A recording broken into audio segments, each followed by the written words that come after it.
Listo. Entonces,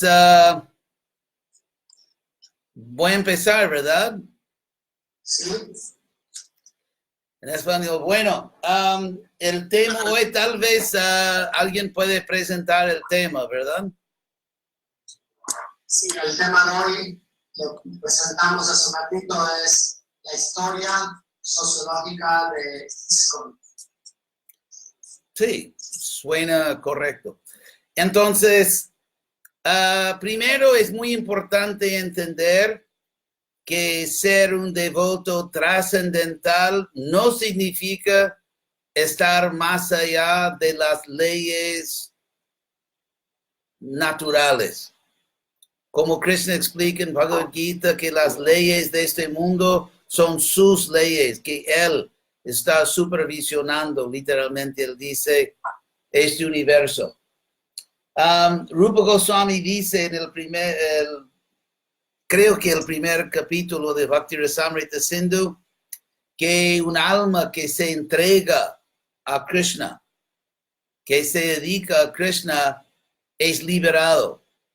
Es importante entender en qué sentido uno está liberado y en qué sentido uno no está liberado. Hay dos sentidos en que uno está liberado que son relevantes a nuestra práctica.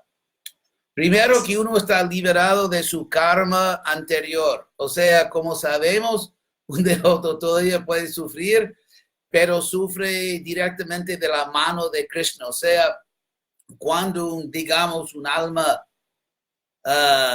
bueno, ya no se puede usar la palabra karmi, ¿verdad? No es políticamente correcto, pero digamos, cuando un no devoto sufre y si entiende karma, entiende que, bueno, sufrí por mis actividades anteriores. Un devoto más bien está directamente en las manos de Krishna. O sea, obviamente hay alguna conexión entre nuestro sufrimiento y nuestra, digamos, naturaleza condicionada. Se puede decir que la naturaleza condicionada, el ego falso, la identidad relacionada con el cuerpo que tenemos ahora, obviamente es producto de karma. En ese sentido, las reacciones de karma se destinan a purificarnos, a educarnos, iluminarnos y enseñarnos cómo comportarnos correctamente. Cuando nos entregamos a Krishna, estamos directamente bajo el control de Krishna. Como Prabhupada dice, es como ser transferido de un departamento del gobierno a otro. Pero al mismo tiempo, Krishna entrenándonos, educándonos, nos da a veces reacciones que aparentemente se parecen, son semejantes a las reacciones de karma porque tienen el mismo propósito de purificarnos, de enseñarnos, pero la diferencia es que mismo sufriendo como devoto, uno está directamente bajo el cuidado de Krishna y no de las leyes mecánicas de karma. Entonces, en ese sentido, uno que se entrega a Krishna, sigue los principios de Bhakti Yoga, está liberado de karma en ese sentido. En otro sentido también, que las actividades que llevamos a cabo, que llevamos a cabo ahora, a partir de la entrega a Krishna, esas actividades son espirituales y esas actividades no producen un karma nuevo. Entonces, en los dos sentidos estamos liberados. Hay un sentido en que no estamos liberados y hay cierta confusión entre ciertos devotos. Nosotros no estamos liberados de las leyes básicas de este mundo. Por ejemplo, un ejemplo que siempre doy, si un karmi, un jnani, un yogi y un devoto, todos se tiran de un barranco, los cuatro se caen exactamente a la misma velocidad, según las leyes de la física. O para dar otro ejemplo, había un mito, digamos, un error en el movimiento Hare Krishna, bueno, años atrás, tal vez todavía en ciertos lugares, que ya que comemos prasadam, no tenemos que prestar atención a las leyes de la nutrición, de la salud. Y el resultado es que, si podemos ser honestos entre adultos, que muchos discípulos de Prabhupada dejaron este mundo, digamos, prematuramente por esa filosofía falsa.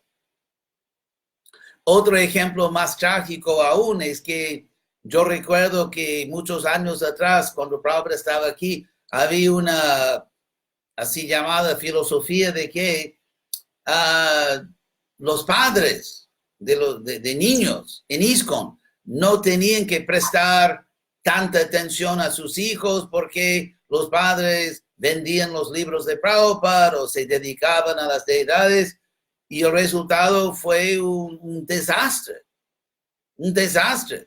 que casi perdimos una generación de nuestros propios niños. Entonces, esa idea de que entregándose a Krishna uno se pone más allá de las leyes de este mundo es falso. Es agua, no crean los chismes, solo es agua.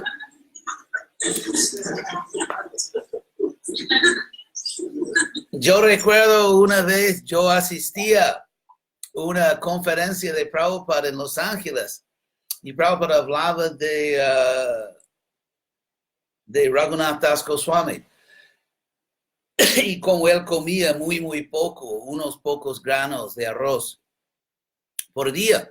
Y Prabhupada dijo, yo recuerdo que si tú tratas de imitar a Raghunath Das Goswami, te vas a caer. O si tratas de imitar a Prahlad Maharaj y tomas veneno. Entonces yo explico todo eso porque así como hay leyes físicas de gravedad, de nutrición, hay también leyes sociológicas. Y un problema, bueno, voy a ser más positivo. El vaso está medio lleno. Si nosotros ignoramos las leyes sociológicas y psicológicas de este mundo, tendremos, como se dice, tendremos que pagar el precio. Y entonces, hablando de la historia sociológica de ISKCON y la posición actual de ISKCON, que no es de todo, digamos, victoriosa en el sentido histórico, quiero prestar atención a las leyes de la sociología y voy a entrar específicamente en un campo académico que se llama la sociología de la religión y más específicamente un proceso que en inglés se llama bueno, en español, déjeme ver un momentito. No, eso no. You can say it in English. Sí, the routine, pero lo voy a buscar en español. Voy a hacer un esfuerzo heroico aquí. Victoria lingüística. La rutinización del carisma, que en la sociología de la religión y específicamente en las primeras etapas de la historia de una nueva religión, o en el caso de ISKCON, de la manifestación nueva, de una tradición muy vieja, pero una nueva manifestación y sociológicamente algo nuevo. Entonces, estoy usando aquí la palabra carisma en el sentido griego original, que la palabra carisma significa algo muy parecido a lo que nosotros llamamos en nuestra tradición Shakti Avesha. Shakti significa potencia, Avesha, el otorgar o invertir cuando Dios invierte potencia en un alma que no es Dios. Eso nosotros llamamos Shakti Avesha. Shakti Avesha Avatara. Entonces, Eso es muy parecido al sentido original de carisma. Entonces, un líder carismático no sería en este caso, por ejemplo, Elvis o los Beatles. O sea, podemos decir que eran carismáticos en su tiempo, pero no en el sentido de la sociología de la religión. En este contexto, ser un líder carismático significa un líder que convence a sus seguidores que él, el líder, está dotado de la potencia de Dios. O sea que cuando el líder habla, que Dios habla a través del líder. Y entonces hay consecuencias sociológicas. Por ejemplo, si uno está convencido de que su líder religioso, espiritual, habla con la voz de Dios o con el, digamos, la autoridad de Dios que habla a través de él, entonces todo lo que el líder dice es verdad y es obligatorio. O sea, cualquier instrucción es obligatoria y cualquier, digamos, autoridad mundana es insignificante e irrelevante. Para dar un ejemplo, en los primeros días de ISKCON, ya que Prabhupada obviamente lo aceptamos y todavía lo aceptamos como un representante puro de Dios y por eso él, cuando Él nos enseña, sus enseñanzas tienen la máxima autoridad. Pero Prabhupada nos explicó que esa autoridad tiene límites. Tiene límites. Por ejemplo, en los primeros años del movimiento teníamos una práctica espiritual muy interesante de robar flores para las deidades. No sé, ustedes que son jóvenes, tal vez no tenían el placer de robar flores. Es increíble que todavía pueden cantar Hare Krishna sin pasar por esa purificación de robar flores, pero porque los templos no tenían mucho dinero y queríamos flores para las deidades y todas las flores que estaban en las manos de los karmis, obviamente los no devotos las habían robado a las flores y estábamos liberando a las flores, robándolas. Y yo recuerdo, eso era, ¿cómo se dice? Un rito de pasaje, que uno entraba en un templo Hare Krishna, por ejemplo, yo en 69, y en la madrugada uno andaba así, casi como ladrón, vestido cubierto, y robaba flores para las deidades, de jardines públicos, de cementerios, de donde sea, de casas privadas. Era una cosa, me cayó, bueno, un poco extraño, pero eso es un ejemplo, o por ejemplo, devotos, cuando hacíamos Sankirtan, las leyes nacionales o estatales no eran relevantes. Esas leyes se aplicaban únicamente a los no devotos. Pero los Vaishnavas trascendentales, por ejemplo, si legalmente no se podía vender libros en un lugar, esa ley no era para devotos, porque estamos más allá de las leyes humanas. Y así. Y otros ejemplos, por ejemplo, inclusive esa actitud puede llevar a una ofensa contra el santo nombre. La ofensa de cometer pecados apoyándose en el santo nombre, que uno puede pensar que, bueno, el santo nombre me purifica de todos pecados, así que puedo pecar. Entonces, en varios sentidos, uno puede volverse un elemento antisocial, criminal, ofensor contra el santo nombre, debido a esa tendencia psicológica. Cuando uno sigue a un líder carismático, de pensar que ya que sigo directamente a Dios a través de ese líder, las leyes humanas no se me aplican.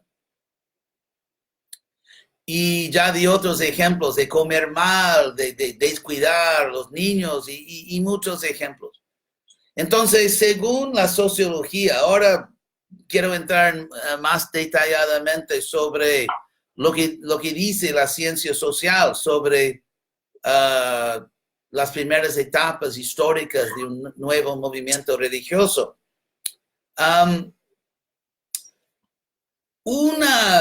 ¿Cómo decir? Una consecuencia de concentrar todo poder y toda autoridad en una persona, que es el líder carismático, es, ¿cómo se dice? Que se puede poner en riesgo, en nuestro caso, una ciencia espiritual.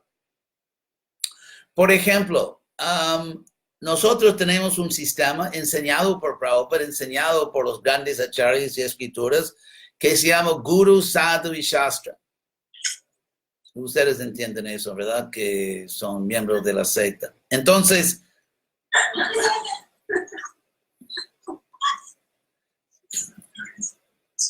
pero en ISKCON,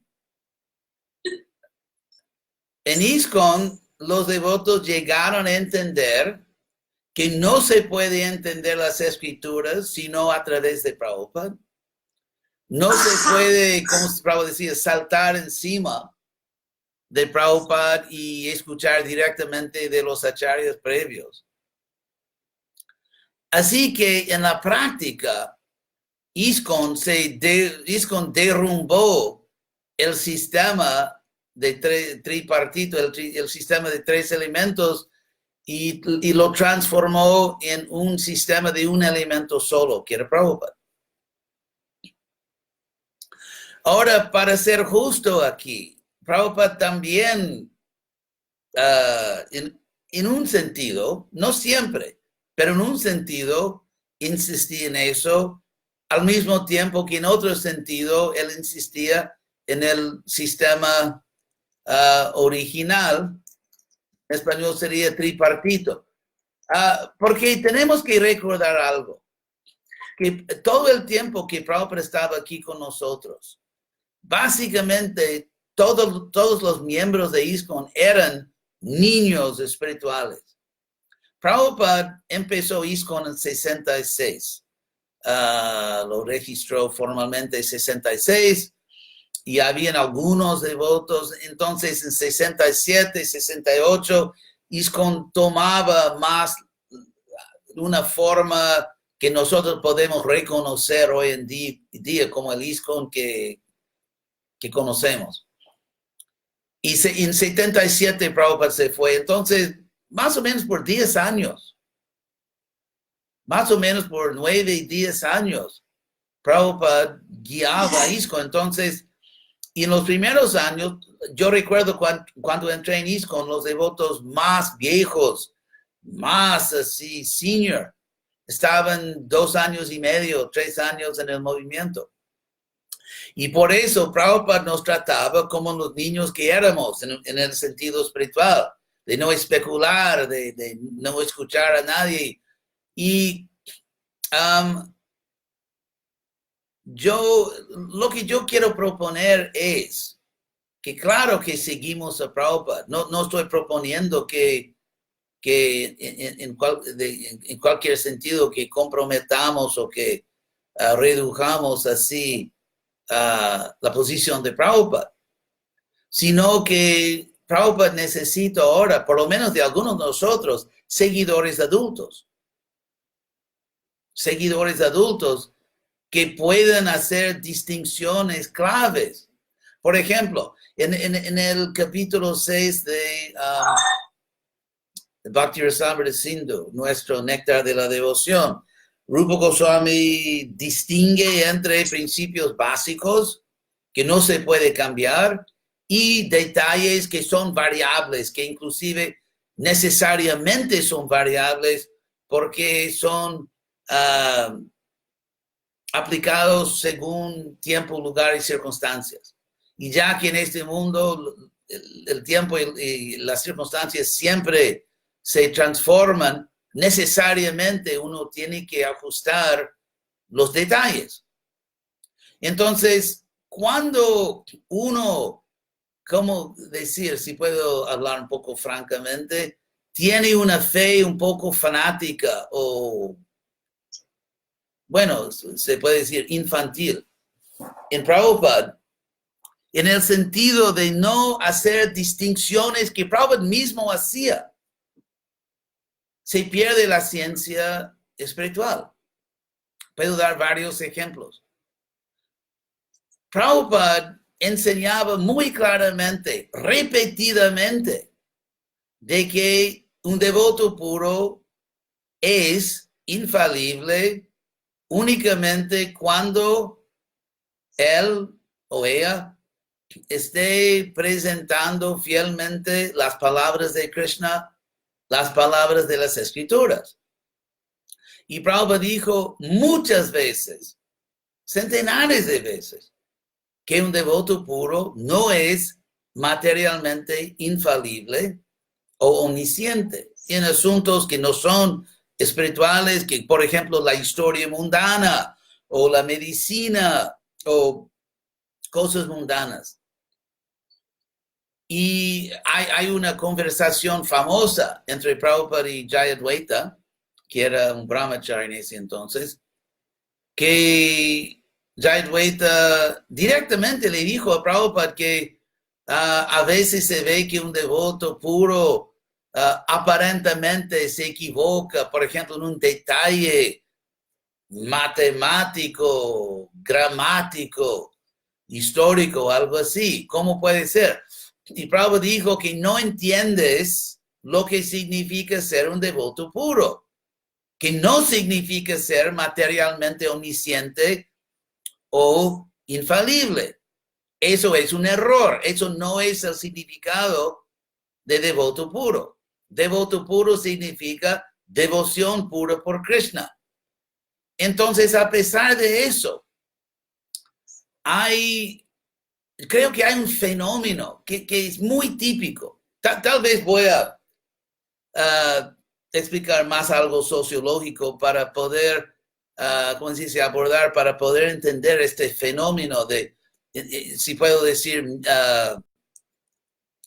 en español sería mitologizar a Prabhupada. En un sentido que no está de acuerdo con las enseñanzas de Prabhupada. Podemos observar un fenómeno, que ese mismo fenómeno se ve súper claramente en la historia del cristianismo, en la historia de Jesús, cómo se creó una mitología fantástica y se puede ver todas las etapas históricas de eso y se ve en el caso de Buda. ¿Y por qué? Porque hay esa tendencia muy fuerte de ignorar lo que una gran personalidad dice de sí misma y de crear otro concepto. Así que, por ejemplo, entre muchos devotos, si podemos ser adultos aquí, entre muchos devotos, si yo describo a Prabhupada como él se describe a sí mismo, yo será visto como ofensor o como una persona que se está desviando. Y en realidad estoy repitiendo lo que Prabhupada dijo de sí mismo. Entonces hay comunidades en ISKCON en las cuales si tú explicas a Prabhupada como se explicó a sí mismo, serás rechazado, porque entonces tú tienes que rechazar la autodescripción de Prabhupada y más bien describir a Prabhupada según otros conceptos que Prabhupada mismo rechazó. Entonces, resulta que esas personas creen que tenemos que ver todo a través del lente de las enseñanzas de Prabhupada, menos una cosa. Hay una cosa importante que no debemos ver a través de las enseñanzas de Prabhupada, y eso es Prabhupada mismo. Ahora voy a explicar sociológicamente lo que está sucediendo aquí. Porque en el caso de Jesús, en el caso de Buda, en el caso de Prabhupada, vemos exactamente ese mismo proceso. Porque cuando un devoto puro está presente, como Prabhupada, el poder de su personalidad, de su carisma, en el sentido original de su Shakti espiritual, ese poder, esa potencia mantiene la comunidad religiosa en orden. Y tenemos prueba contundente de que a pesar de las enseñanzas de Prabhupada, de que es más importante servir al mensaje de Prabhupada y no solo al cuerpo, tenemos prueba muy clara de que la mayoría de los discípulos de Prabhupada no llegaron a ese nivel. O sea, todavía estaban apegados a y motivados por principalmente la forma externa de Prabhupada. Y Prabhupada mismo dijo, yo leí una carta de Prabhupada, de que no estás viendo la verdadera forma del guru, estás viendo la forma externa.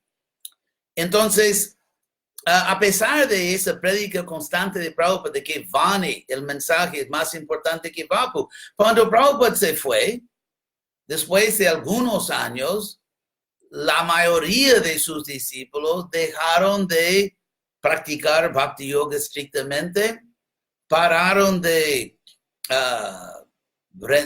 prestar servicio serio a su misión. Eso sí, porque uno que estaba apegado al mensaje de Prabhupada, el mensaje no cambia. Lo que se pierde, la presencia externa, según Prabhupada, no es lo esencial. Yo recuerdo cuando yo estuve en São Paulo, Brasil, cuando supe de que Prabhupada se había ido. Y recuerdo muy bien cuando yo iba de carro del templo de São Paulo al aeropuerto de Congonhas, en el aeropuerto en la ciudad, y estaba lloviendo, y yo recuerdo que yo sentía tristeza por el mundo que había perdido un devoto puro. Personalmente yo sabía que Prabhupada estaba completamente conmigo, o yo estaba completamente con él. Pero la mayoría, ¿qué porcentaje de discípulos de Prabhupada todavía están ocupados regularmente, diariamente, en servicio activo, serio, a su misión? No que vienen los domingos, pero que están sirviendo a la misión de Sankirtan. Yo recuerdo muy bien cuántas veces Prabhupada se molestaba y decía que ustedes venden mis libros, pero no los leen. Entonces, por eso, una vez que en cualquier sociedad humana, la mayoría, inclusive en ISKCON, la mayoría de las personas se apegan más a la forma externa del gurú, y la mayoría no son teólogos.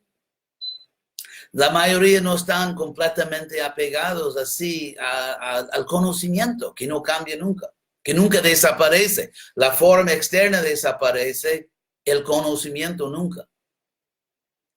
Y por eso, para la mayoría de los devotos, cuando se pierde la forma externa del líder carismático, se pierde algo vital, se pierde algo crítico, y por eso esa pérdida tiene que ser compensada. Esa pérdida tiene que ser sustituida. Bueno, algunos así llamados seguidores de Prabhupada compensaron entregándose a un gurú de la Gaudiya Math. Y con todo respeto, los conocí a todos, y con todo respeto, no son ni un poco Prabhupada. Ni un poco. Y la idea de que están al mismo nivel de Prabhupada es, bueno, demasiado lejos de la verdad. A pesar de que son Vaishnavas venerables, les ofrezco respeto, pero compararlos con Prabhupada no tiene nada que ver. Pero así mismo, así ellos trataron de compensar por su gran pérdida, que de hecho, para un devoto avanzado no era una pérdida, porque Prabhupada todavía estaba presente en la forma esencial. Otros compensaron, y eso es lo más típico, creando una mitología. Prabhupada no simplemente como devoto puro, no apenas como un alma que Krishna mandó del mundo espiritual, sino un tipo de Superman que sabe todo lo que sea material, materialmente omnisciente, infalible, que así mismo. Y por eso, por ejemplo, si Prabhupada en cierto momento recomendó ciertas estrategias porque funcionaban hace 50 años, un devoto me dijo que en los últimos 50 años el mundo no ha cambiado nada. Que para mí es algo cerca, casi locura clínica.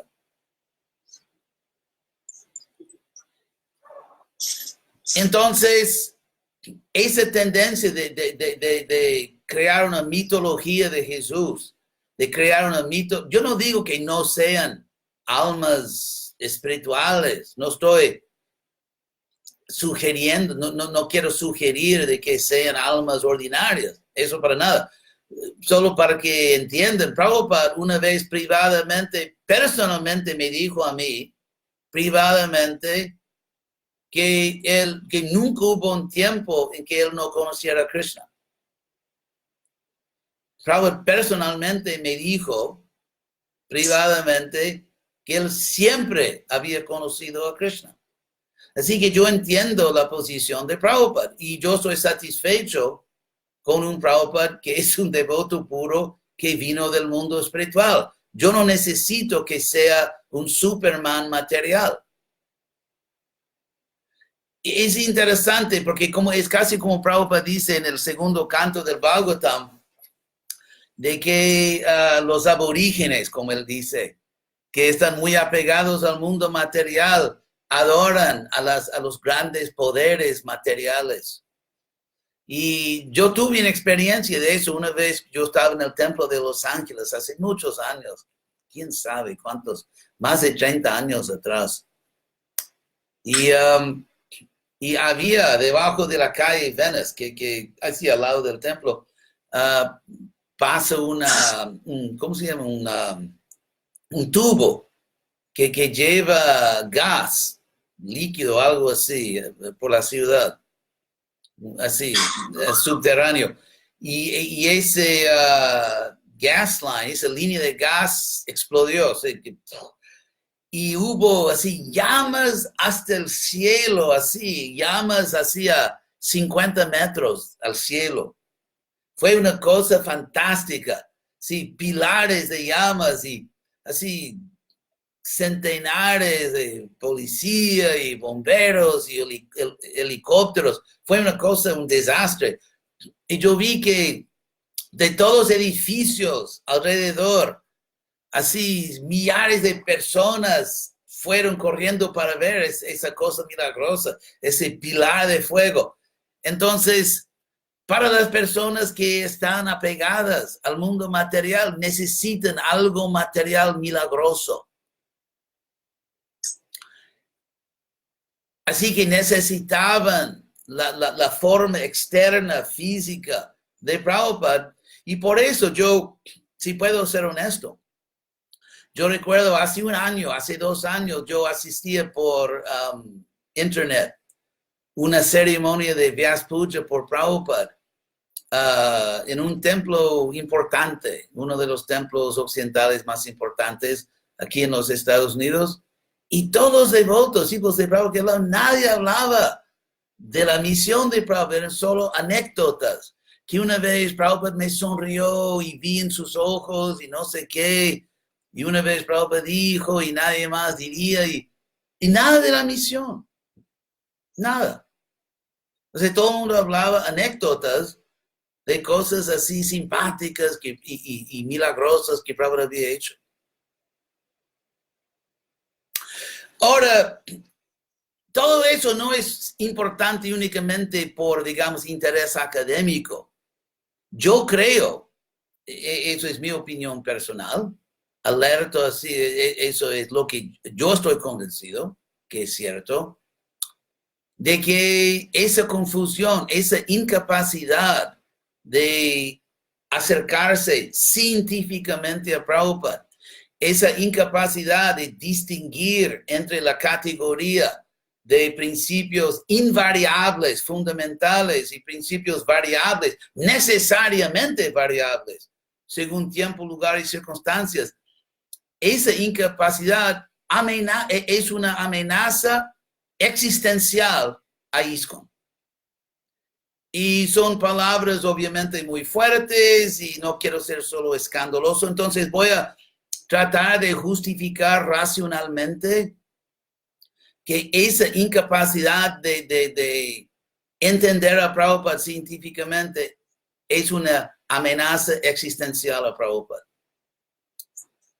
Si estudiamos la historia del movimiento del Señor Chaitanya, podemos observar que que durante la vida de Mahaprabhu y por tal vez un siglo después, el movimiento, como se dice, florecía. El movimiento tenía un éxito fantástico y realmente se volvió una fuerza espiritual y cultural y social en la India.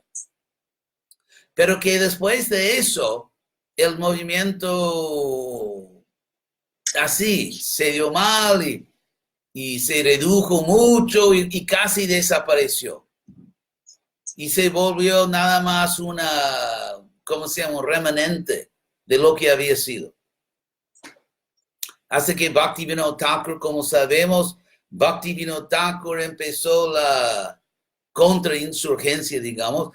Bhaktivinoda Thakur empezó el proceso de revivir, de restablecer el glorioso movimiento del Señor Chaitanya. Después su hijo, Bhaktisiddhanta, lo llevó a otro nivel y Prabhupada lo llevó a un nivel que nadie podía imaginar antes. Pero, como sabemos, en el mundo digital, en el mundo moderno, el tiempo ha sido muy acelerado. Y podemos observar que muchos tipos de eventos históricos, políticos, económicos, militares, todo es muy acelerado. Y por eso, lo que sucedió tal vez durante un siglo, en el pasado, ahora está aconteciendo en décadas. O sea, otra vez el movimiento del Señor Chaitanya se está reduciendo. Y hay un tipo de actitud de una ley que no se habla en ISKCON, que criticar a ISKCON es un tipo de ofensa y a pesar de la realidad uno tiene que hablar como si todo fuera estático. Es interesante que en ese film de Prabhupada, que Hare Krishna, no sé qué, cómo se dice en español, es muy interesante que si estudiamos las opiniones, lo que escribieron los críticos de ese film, que por un lado, los críticos, dice crítico en español, los que hablan de las películas, los críticos, digamos, alternativos, los yo y todo eso, que decían que sí, o sea, les encantó el film. Pero más o menos todos los críticos, digamos, del público mayor, todos los críticos de la media importante y más seria, lo criticaron. Y todos hicieron la misma crítica, que era simplemente un film de propaganda para un movimiento sectario. O sea que no fue una investigación objetiva, seria, autocrítica de la misión. Por ejemplo, solo para dar un ejemplo, que no se puede dudar la grandeza de Prabhupada, su logro fantástico de expandir la misión del Señor Chaitanya por todas partes. Pero si eso es prueba de su pureza, entonces será que el colapso del movimiento en Occidente, en todos los países del primer mundo, el movimiento es básicamente un movimiento indiano. Lo que Prabhupada nunca quería, Prabhupada siempre insistía siempre Y yo citaba a Prabhupada, yo cité a Prabhupada mi última ofrenda de Vyas Puja, yo di una lista muy larga de las palabras de Prabhupada, insistiendo que en cada país hay que predicar a la gente de ese país, a los americanos, a los alemanes, a los franceses, a los australianos. Entonces, sí, Prabhupada decía siempre como prueba de la pureza de ISKCON, de que él decía que las iglesias están vacías y los templos están llenos. Y si ahora los templos muchos están vacíos y las iglesias están llenas. Entonces es una, ¿cómo se dice? Una espada de dos, ¿cómo se dice en español? ¿Ah? Sí. Entonces, porque cada argumento tiene su corolario, digamos. Entonces, ¿por qué los no devotos no pueden decir que la incapacidad de ISKCON de seguir creciendo, de ser relevante, es prueba de que no es lo que dicen? Yo no digo que estoy de acuerdo con ellos, o sea, yo soy miembro de ISKCON, pero por lo menos es un tema importante, serio. Pero en ISKCON 50 fue, como yo digo, casi una orgía de autofelicitación. Ese concepto de que sí, somos los Hare Krishnas y todos nosotros somos felices todo el tiempo. Y sabemos, ¿verdad? Y que andamos por el mundo bailando, dando comida vegetariana a todo el mundo. O sea,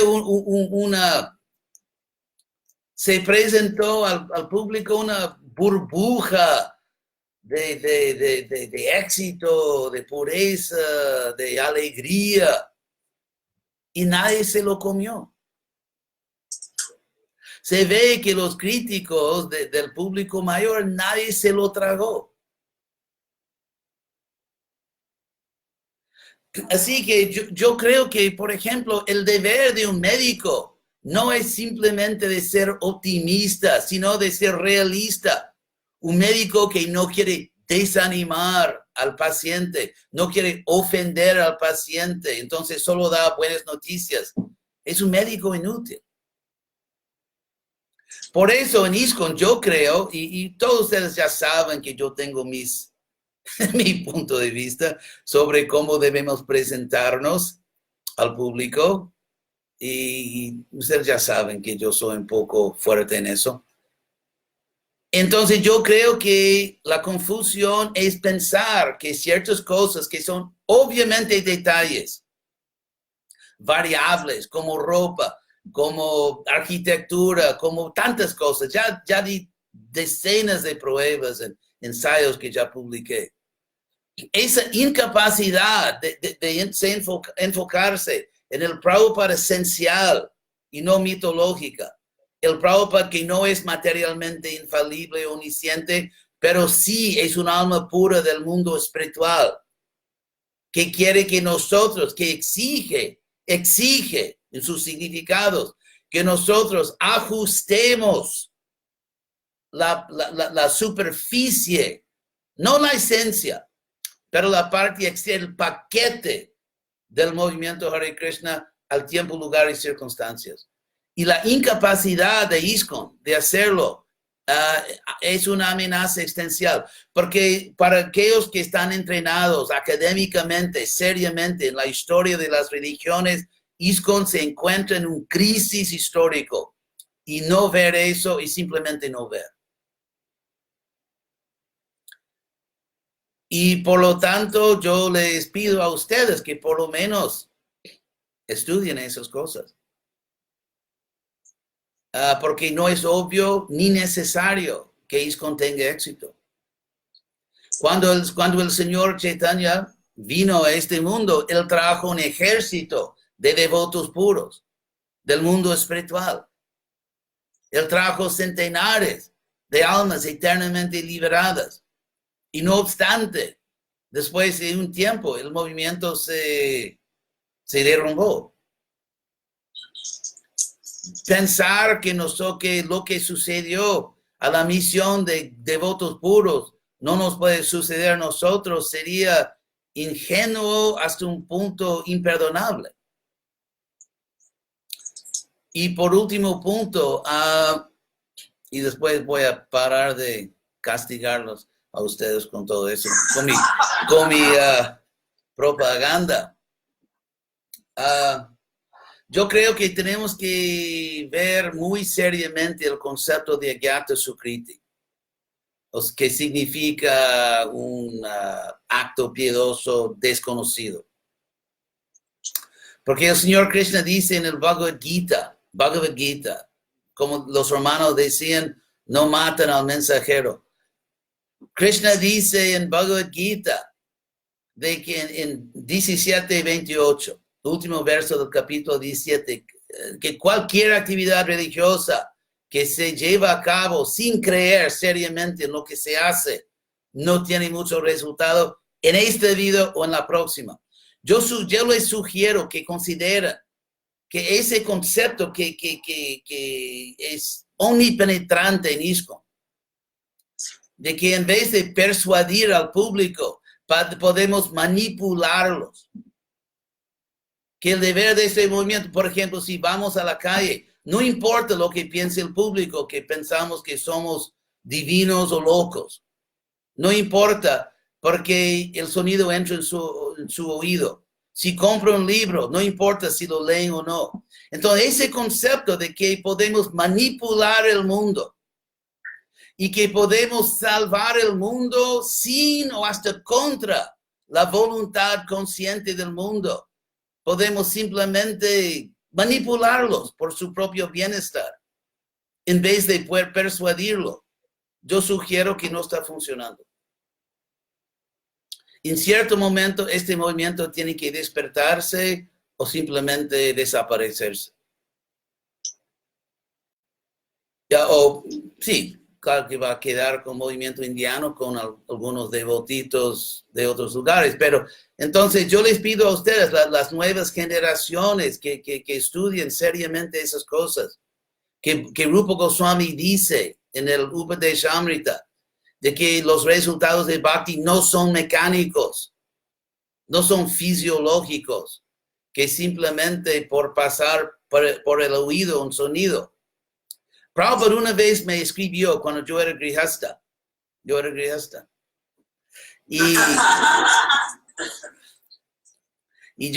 cuando yo tenía 22 años y era presidente del templo de Gainesville, primer presidente de Gainesville, Florida. Y Prabhupada me escribió diciendo que hay especulación mental que no se puede hacer y hay especulación filosófica que sí se puede. Y él explicó la diferencia. El ejemplo que Prabhupada dio, Krishna dice en Bhagavad Gita, Rasoham apsu konteya, soy el sabor en el agua. Si tú dudas si Krishna es el sabor en agua, eso es especulación mental. Si aceptas lo que Krishna dijo y tratas de entender cómo es que Krishna es el sabor de agua, eso es especulación mental. Yo acepto las palabras de Prabhupada, de que hay Agyata Sukriti. Yo no niego las palabras de Prabhupada, que hay beneficio cuando cantamos Hare Krishna. Hay beneficios si alguien come prasadam. Pero Prabhupada personalmente me dio el derecho de cuestionar, el derecho de preguntar cuánto beneficio. ¿Cuánto beneficio? Yo abro mis ojos y veo la historia de ISKCON y digo que no beneficio suficiente para que este movimiento sea un éxito según las esperanzas de Prabhupada. Yo no niego las palabras de Prabhupada, pero trato de entenderlas filosóficamente. Debo equilibrar las palabras de Prabhupada con las palabras de Krishna, porque decir que Prabhupada tiene autoridad independiente de Krishna sería la mayor ofensa posible contra Prabhupada. Sería ignorar todo lo que Prabhupada jamás dijo. Entonces yo acepto lo que Prabhupada dijo, pero también acepto lo que Krishna dice. Acepto lo que Rupa Goswami dice. Yo no quiero predicar un tipo de bhakti mimamsa. Ustedes entienden karma mimamsa. Es pensar que si tú ejecutas los rituales védicos, que automáticamente recibes el beneficio. Entonces, bhakti mimamsa, un término mío, es pensar que las personas pueden ser salvadas fisiológicamente. Nada más un sonido entrando en su oído, tocando un libro, comiendo presión, o sea, sin su voluntad, sin ellos querer, sin ellos escoger, sin un acto de su libre albedrío. Ellos pueden ser, porque el cuerpo es un mecanismo, fisiológicamente, mecánicamente, ellos pueden ser salvados. Yo no acepto eso.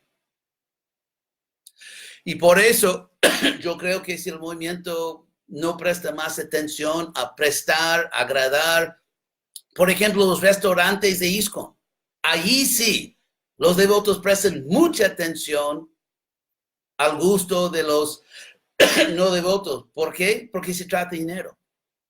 Es muy interesante que en Sankirtan, Harinam, no hay dinero involucrado. Por eso los otros no quieren saber lo que el público piensa. Pero cuando se trata de dinero, presten mucha atención. Bueno, gracias por su atención. Y ahora si hay preguntas o si quieren su dinero de vuelta.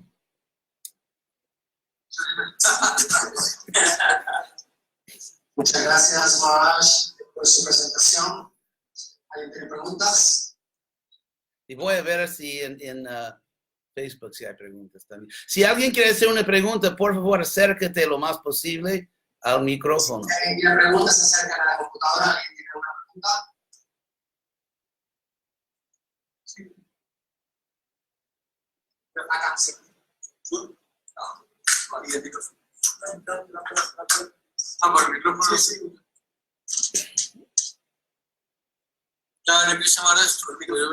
¿Cómo te llamas? Baladevas. Oh, Baladevas, el viejo amigo. Sí. Sí, me quedó un poquito de ruido, haciendo ruido, el tema de la Kyata Sukriti, que dice que usted, de acuerdo a su perspectiva, no está de acuerdo con que el cantar el santo nombre o el que la persona tome prasad, realmente ya o sea, sea el comienzo para esa persona de la vida espiritual. Ese punto no me queda muy claro. Entiendo el punto que usted dice sobre que cuando la persona utiliza su libre albedrío y se compromete, obviamente el efecto es más poderoso. Sí. Pero no entiendo la parte en que no hace ningún efecto. Usted no está de acuerdo con que el guía de suplite es inefectivo. Gracias. Gracias a ti. No me ahorcan.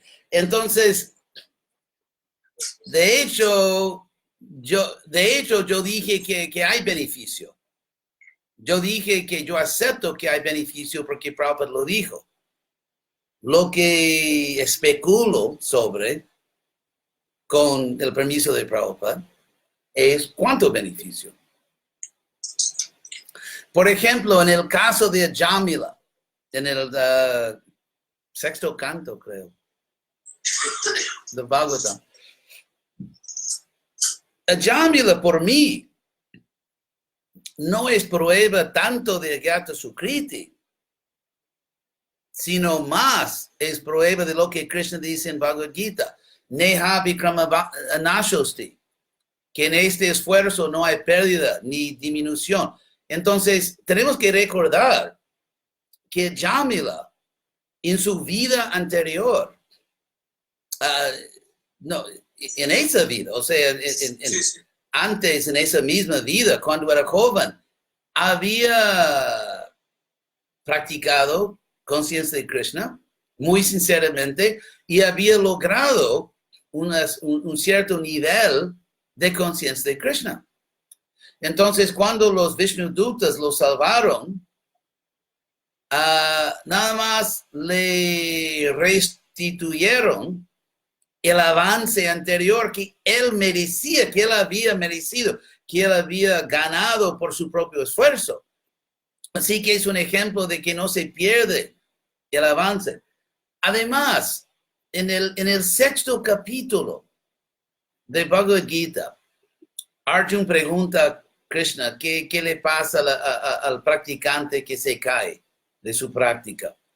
Y es muy interesante lo que Krishna dice. Krishna dice que en la próxima vida tendrá otra oportunidad. Y específicamente Krishna dice, cuando una persona es llevado, digamos, por la conciencia de Krishna, como tenemos experiencia que pocos de nosotros planearon que cuando yo crezco voy a ser un Hare Krishna. Entonces, nos encontramos, digamos, llevados por el poder del santo nombre de conciencia de Krishna. Y Krishna habla de eso. Krishna explica por qué personas así se juntan a la conciencia de Krishna. Y Krishna dice, las palabras sánscritas son ríete. La palabra ri en sánscrito como Hari, Krishna que se lleva nuestra miseria. Entonces, aquí tenemos la forma pasiva, gramática, de la palabra ríete, que es llevado.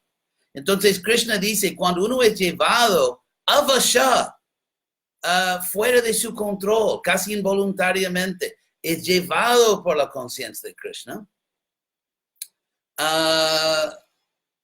Krishna dice, purvabhya sena tenaiva. Eso se debe a su práctica previa y a nada más, y solo a eso. Entonces, esa idea, cuando uno, digamos que no estaba buscando conciencia de Krishna, pero es llevado por Krishna, Krishna dice, purva, tenemos todavía en español, purva en sánscrito es previo. El PRV sobrevivieron. Entonces, purva abhyasena, por práctica previa. La palabra abhyasa en Bhagavad Gita es una palabra sánscrita que en sánscrito más, digamos, moderno, que se usa la palabra sadhana.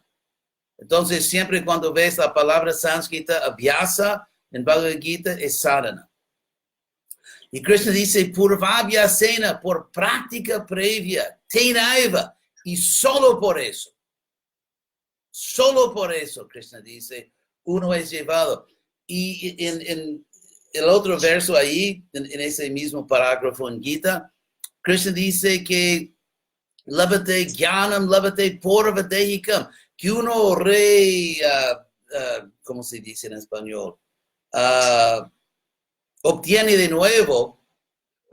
nuevo el conocimiento espiritual que viene de su vida pasada.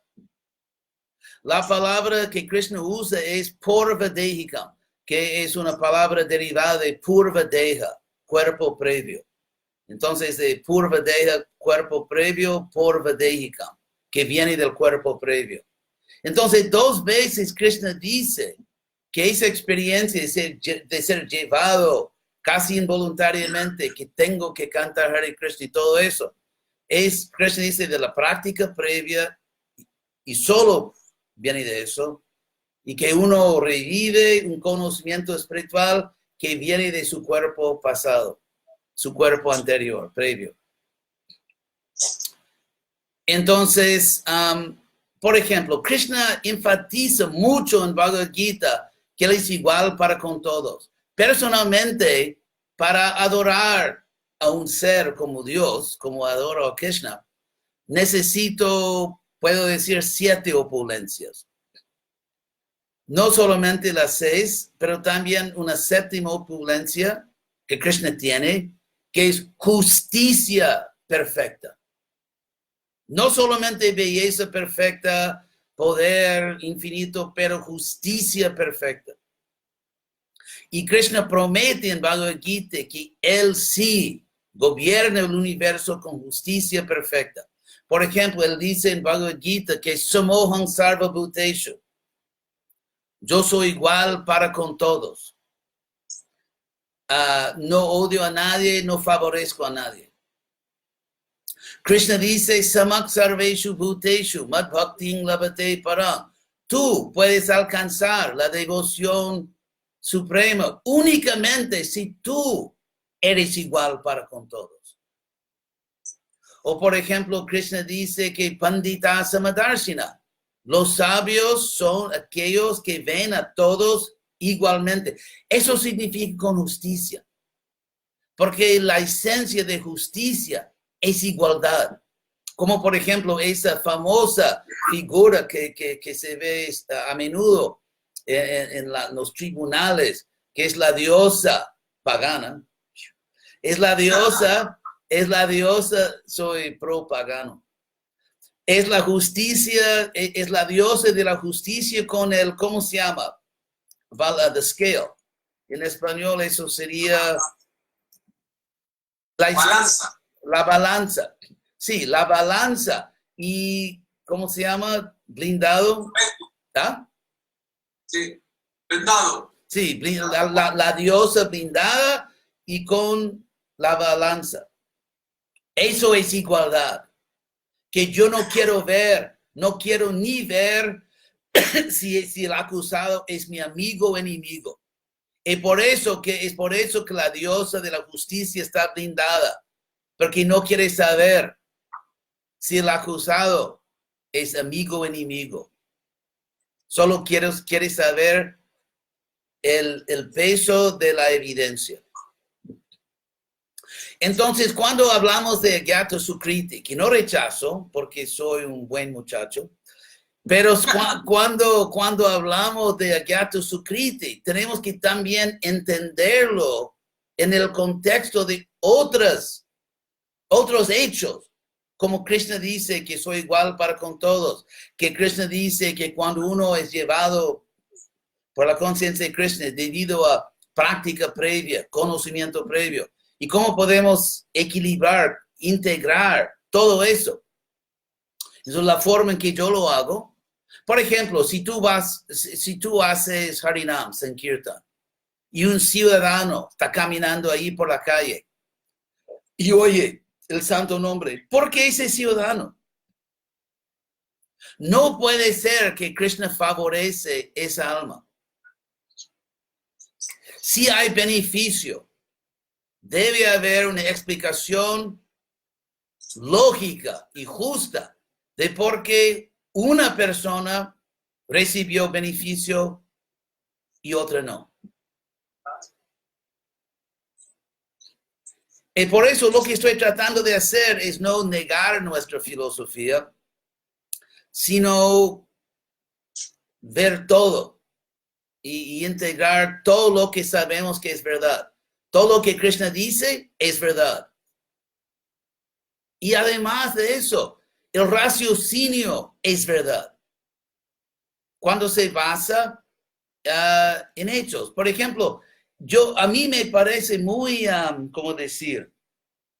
Impresionante que en Bhagavad Gita, un término que Krishna usa frecuentemente, en vez de decir Bhakti Yoga, pero quiere decir lo mismo, él dice Buddhi Yoga, la práctica espiritual del raciocinio. Y mismo en el famosísimo verso 10 de Bhagavad Gita, cuando Krishna dice que Tesham, que significa por ellos, Tesham Satata Yuktanam, siempre ocupados en mi servicio, Bhajatam Priti Purvaka, que me adoran con amor. Dadami Buddhi Yoga. Krishna dice que les doy Buddhi Yoga, la práctica de raciocinio, por la cual vienen a mí. Así que Krishna dice claramente que llegamos a él a través del raciocinio. Pero obviamente el raciocinio objetivo significa también escuchar de Dios, recibir conocimiento de Dios y sus representantes en las materias en que la inteligencia humana no alcanza. Como por ejemplo, Krishna dice en Bhagavad Gita que una frase que para mí es súper impresionante. Krishna dice, Evam Buddhe, creo capítulo 2, Evam Buddhe Parang Buddhva. Así la inteligencia tiene que entender inteligentemente lo que está más allá de la inteligencia. Es muy interesante porque Krishna usa aquí, es difícil decir en español o inglés, porque en sánscrito buddhi es inteligencia, raciocinio, pero también hay el verbo, en este caso el, participio indeclinable. Pero Krishna dice buddha, o sea, entendiendo a través de inteligencia, la inteligencia entiende a través de inteligencia lo que está más allá de la inteligencia.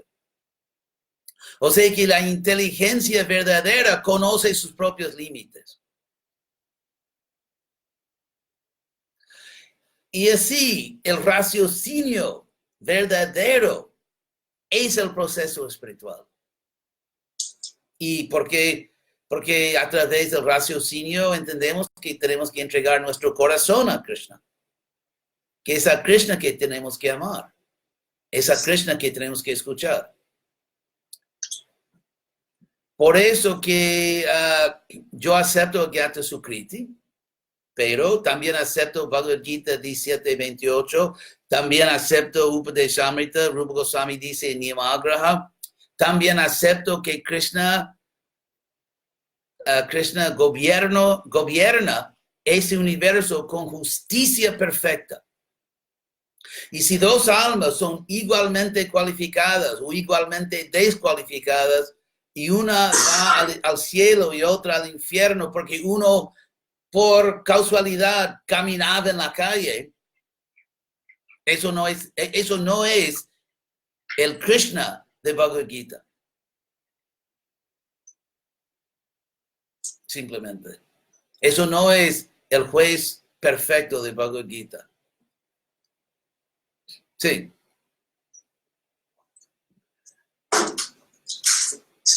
Si se pueden preguntar. Ok, no sé si hay alguna persona. Después entonces le consulto. Hay otra pregunta. Muchas gracias. Justo hoy, justo en el simposio educativo, su santidad Krishna Kshetra Maharaj. Krishna Kshetra está ahí? No. Él habló de que adoctrinamiento versus educación. Y en su simposio él dijo que él le pide a todos los devotos que tenemos que especular. Y explicó la palabra especulación. Acá lo dimos a este curso. Pregunta. Primero uno, dos, tres. Sí. Fuerte, anotando con el micrófono, se pararon y gritaron. Hare Krishna Maharaj. Hare Krishna, paz y amor.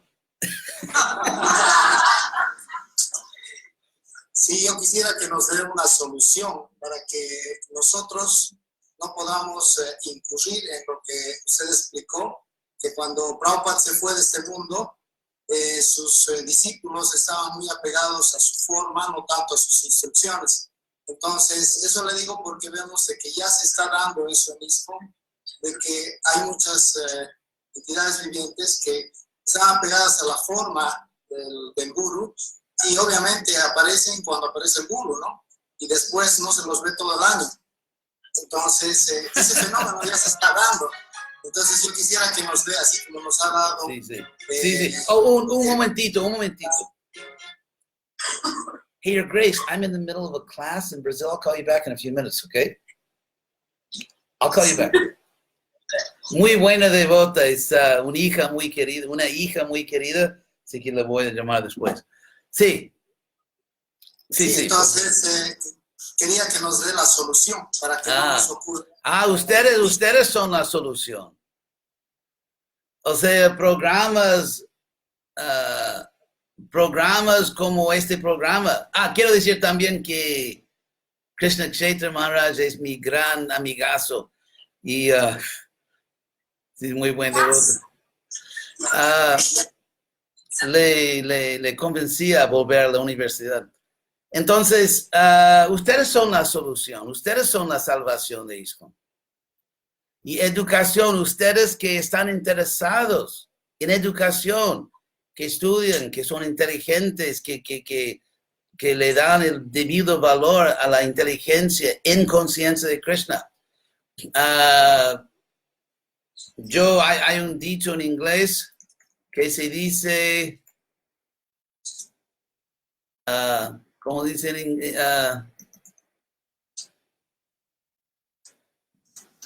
Que tengo un pie sobre un ataúd de cáscara, ¿cómo se dice? Un pie sobre la cáscara de plátano y otro pie en el, ¿cómo dice?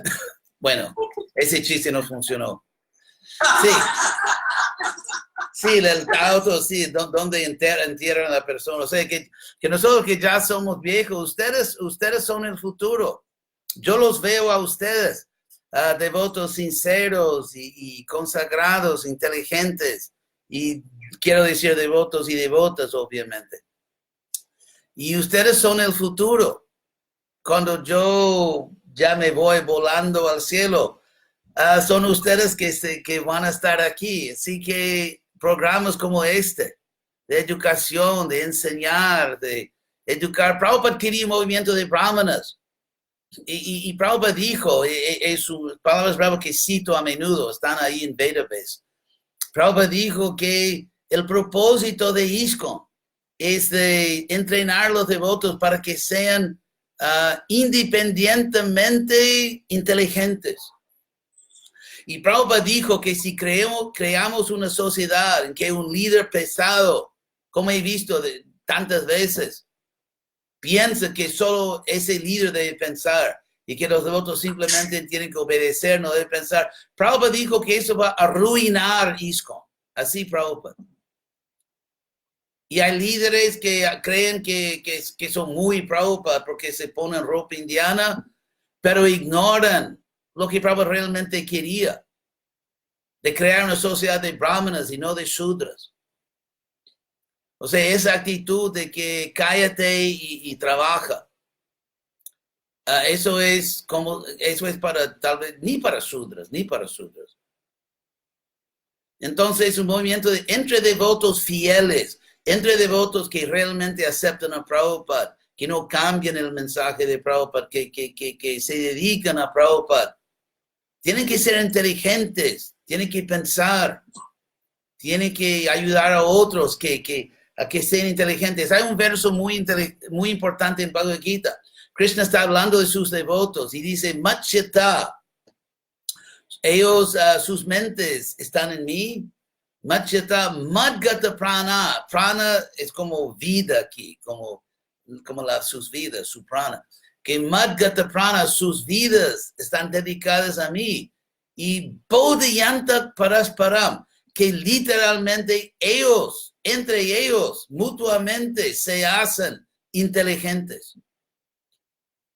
Porque la palabra Bodhyantak, para ustedes que adoran la gramática, es el participio presente, plural, tercera persona. Bueno, voy a parar, pero significa Bodhyantak, viene de la palabra, viene del verbo bud. Bud es buddhi, Buddha, despertar inteligencia, raciocinar. Eso es el verbo. Y aquí tenemos la forma del verbo de causar o hacer con que otra persona se despierte, hacer con que otra persona sea inteligente, hacer con que otra persona sea racional. Y aquí Krishna dice, Bodhyantak Parasparam, mutuamente haciéndose inteligentes. Mutuamente haciéndose unos a otros inteligentes, racionales. Y eso es lo que hacen devotos de Krishna. Así que, como dije, la respuesta que ustedes son la esperanza. Ustedes y otros devotos como ustedes y devotos que están escuchando en Facebook y que van a escuchar en el futuro después, ustedes son la esperanza. Lo único que yo puedo hacer es implorarles que salven este movimiento por su inteligencia, por su devoción, por su amor, por Prabhupada y Krishna y su amor por la verdad. Les puedo contar una historia de los Vedas. Eso es, creo que de Chandogya Upanishad, de los Vedas. Había un joven que quería ser un brahmana. Solo había un problema. Él había nacido en la clase social más baja posible. Su madre era, digamos, prostituta o algo así. Entonces, así como si tú quieres entrar en una facultad hasta hoy en día y tienes que llenar, ¿verdad? La aplicación, la primera pregunta, apellido. ¿Verdad? Es la primera cosa, apellido. Entonces, igual, hace millares de años en cultura védica, si uno se acercó a un gurú, la primera pregunta era apellido. O sea, que se llamaba en sánscrito Gotra. Gotra era tu apellido, tu familia. Entonces, ese joven, que era joven y quería estudiar como un brahmana, y en ese entonces solo un brahmana nacido podía estudiar, porque la cultura era así. Entonces le preguntó a su madre, ¿cuál es nuestro apellido? Y ella dijo, buena pregunta, mi hijo. Y de hecho, no lo sé muy bien, porque yo he, tenido una vida bastante diversificada, digamos, y realmente no sé quién es tu padre. O sea, en esa cultura súper conservadora, eso fue un desastre. Ese muchacho estaba casi sin ninguna posición social, pero muy ingenuo, y la madre no sabía mucho. Entonces, él fue a un gran gurú védico, eso está en los Vedas, y le dijo que quiero ser un brahmana. Y el gurú le dijo, ¿cuál es tu apellido? ¿Quién eres? ¿De dónde vienes? Y el joven, sabiendo del desastre de su nacimiento, él dijo sin hesitar, sabe que yo le hice esa misma pregunta a mi madre. Y ella me dijo, buena pregunta, y de hecho, no sé quién es tu padre, por así. Y repitió fielmente al pie de la letra, él repitió fielmente lo que su madre dijo. Y el gurú dijo que tú eres tan honesto que eres un brahmana. Y lo aceptó. Y le di el nombre Satyakama, quien ama la verdad. Así que exactamente como puedo decir, el santo Krishna Chaitra Swami, como él dijo que tenemos que educar y no simplemente indoctrinar, sí, lo dijo perfectamente. Tenemos que amar la verdad. Nosotros, por lo menos algunos, entramos en este movimiento por amar la verdad. Y tenemos que seguir amando la verdad. Y así, crear un movimiento de brahmanas, por lo menos algunos.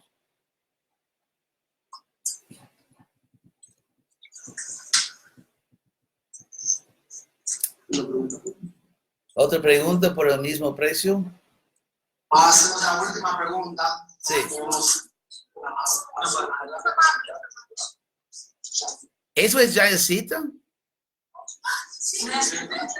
Dios mío, hijita, ¿qué tal? Tenemos dos preguntas y solo 5 minutos. Sí. Reverências Maharaj, meu nome é Chitragopi. Chitragopi. Eu fui iniciada ontem, sou nova no movimento. ¿Quién inició você? Dhamantari Swami. Parabéns! Eu também sou seguidor de Dhamantari Swami. Aí é bom. Gratidão por suas palavras. Me tiraram completamente da minha zona de conforto. E eu estou nos GBC College porque acredito que posso, talvez de forma pretensiosa, mas eu acredito fielmente que eu posso ajudar o movimento de Shri Prabhupada. Sí, sin dúvida. Graças. Dito isso, talvez uma pergunta primária, amadora, pela minha falta de conhecimento, mas eu posso me permitir, né? Considerando que sou uma mulher, considerando que sou jovem no movimento, considerando que quero seguir no TBC College, estou aqui para fortalecer a missão de Shri Prabhupada, quais são as suas palavras para direcionar esse caminho a ser trilhado? Gratidão. Pode ficar lá, pode ficar lá, vou responder. Sim. Eu respondo em português ou espanhol? Espanhol. Espanhol. Espanhol? Tá bom, pode ficar lá e vou falar com você. Não, aqui mesmo.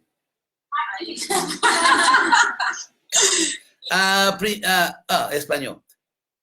Voy a repetir la pregunta para Facebook y para personas, las poquísimas personas en este mundo que no entienden portugués. Que Chitragopi, ¿verdad? Chitragopi. Sí, preguntó que siendo mujer y miembro fiel de ISKCON, ¿cuál es tu camino? ¿En qué sentido puedes dedicarte a esa misión de mejorar ISKCON y todo eso? La primera buena noticia es que técnicamente tú no eres una mujer, sino un alma. Sí.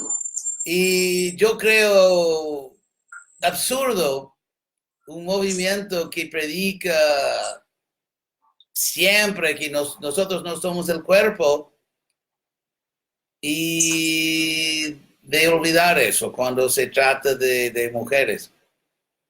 Entonces, además de eso, si no somos el cuerpo, ciertamente no somos la ropa. Entonces, tú eres un alma. Y por eso, el único límite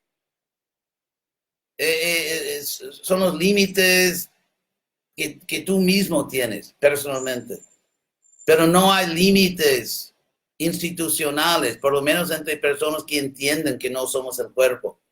Obviamente, los cuerpos de hombre y mujer son diferentes y hay ciertas normas culturales para proteger tanto a las mujeres como a los hombres, porque los hombres también necesitan protección. Entonces, siguiendo esas normas culturales, como por ejemplo, ahí en la sala hay devotos y devotas, pero el programa es completamente espiritual, completamente apropiado para que todo el mundo ahí entiende y sigue normas culturales que crean espacios completamente seguros y espirituales para mujeres y hombres que pueden trabajar juntos con tal que sigan las normas culturales de castidad.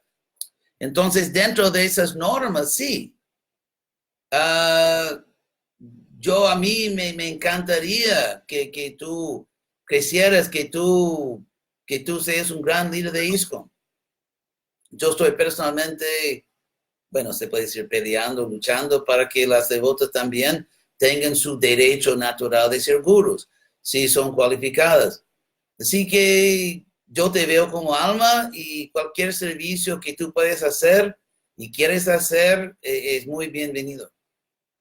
Así que espero que tú crezcas mucho y que seas un gran líder en ISKCON.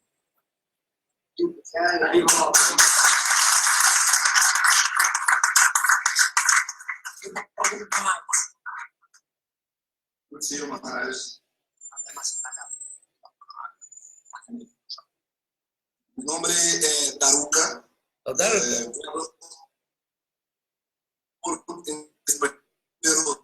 estuve ahora en Estados Unidos también y también a Chile, dando el tiempo y también la oportunidad de la especulación ahora, estaba también pensando mucho acerca del tema de los hindús.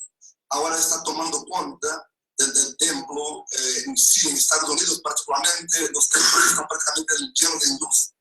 Y eso hizo con que también especulase un poco acerca de otros temas, acerca de la religión que está muy intrínseca adentro de los hindúes también, de la ritualística y todo eso, y cómo nosotros podemos entender también, eso más una especulación mía, que la institución nuestra es una ciencia espiritual, no es una religión. Que la institución no es qué? Habla más fuerte. Que nuestra institución ISKCON es una ciencia espiritual, Sí. no es una religión propiamente dita, Sí. porque si vamos a otros esquemas, como en Chile, por ejemplo, que el movimiento está muy chiquito, muy poca gente está haciendo parte del movimiento, damos cuenta que la religión específicamente es insignificante. Entonces, en el caso de los hindúes, que traen su herencia espiritual, su herencia religiosa muy fuerte, la religión predomina. Entonces, mi cuestionamiento Sí, entiendo. entiendo. Un poquito acerca del tema Sí. sería que nosotros tenemos la capacidad, como ISKCON, de traer una ciencia que puede ser Sí, entendí. Sí. Podemos ayudar a las personas con la Sí. espiritualidad Sí, y no entendí. con una religión a más. Sí, Muchas obrigado, entendí bien. So, español, ¿verdad?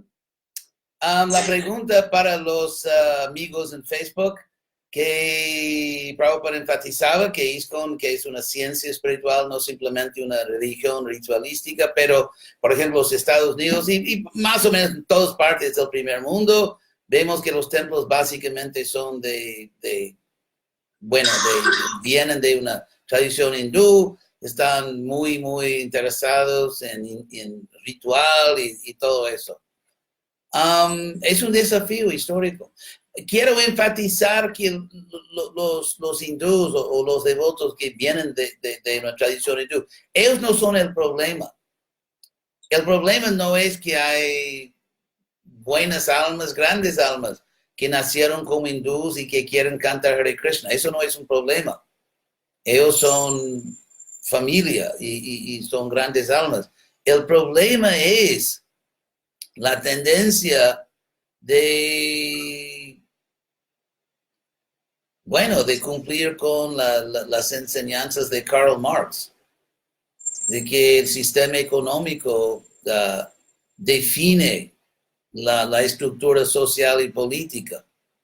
O sea, el hecho de que los devotos en Occidente, donde hay muchos hindúes, están contentos simplemente de predicarles a las personas que tengan más dinero y de más o menos, de dar poca atención a la misión principal de Prabhupada, es una vergüenza. Y se ve, por ejemplo, en los Estados Unidos se da un argumento que yo refuto dando el ejemplo de América Latina, que dicen que sin los hindúes hubiéramos perdido los templos, pero por ejemplo en Brasil, el movimiento, claro que debía ser más fuerte, pero hay devotos, hay programas, hay centros y no hay hindúes. Así que es un desafío. Es un desafío y es por eso que empecé Krishna West. No solamente por malicia o maldad, pero como empecé Krishna West porque en el país en que nací, donde predico, trato de predicar, y Prabhupada siempre insistía que yo predicara en los Estados Unidos, la misión occidental es un desastre. Y yo no veo otra propuesta. Si otros líderes tenían un plan serio, lógico, práctico, basado en la historia, la sociología, y que funcionara, está bien. Entonces hacemos tu programa. Yo no tengo ninguna pega. Yo no quiero ser un líder en ISKCON. Ya tuve mis placeres, digamos, como gran líder. En ese momento prefiero simplemente cantar Hare Krishna y escribir libros. Si cualquier devoto tiene una mejor idea que Krishna West, por favor, con el mayor gusto, puedo servir tu programa si funciona. Simplemente que no veo otro programa. Otra propuesta. Bueno, entonces tal vez nos vamos a encerrar aquí. Quiero agradecer a todos, como dije, y se lo digo a ustedes de todo corazón, que ustedes son la esperanza. Ustedes y devotos como ustedes son la esperanza de este movimiento y les agradezco y espero que Krishna les dé mucho poder y devoción, entusiasmo para salvar este movimiento.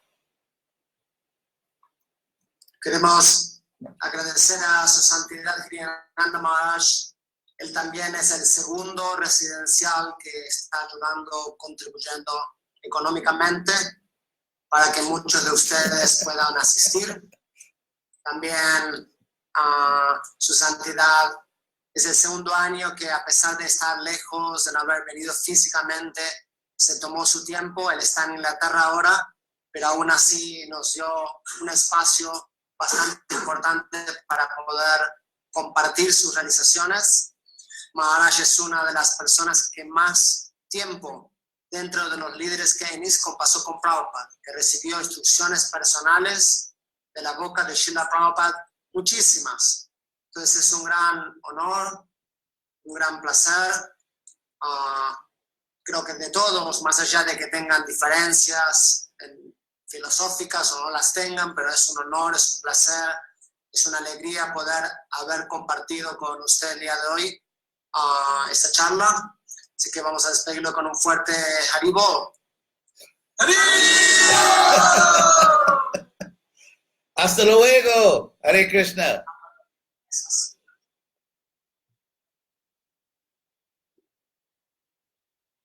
Gracias a todos. Obrigado a todo el mundo en Facebook y disculpen si no conseguí, español.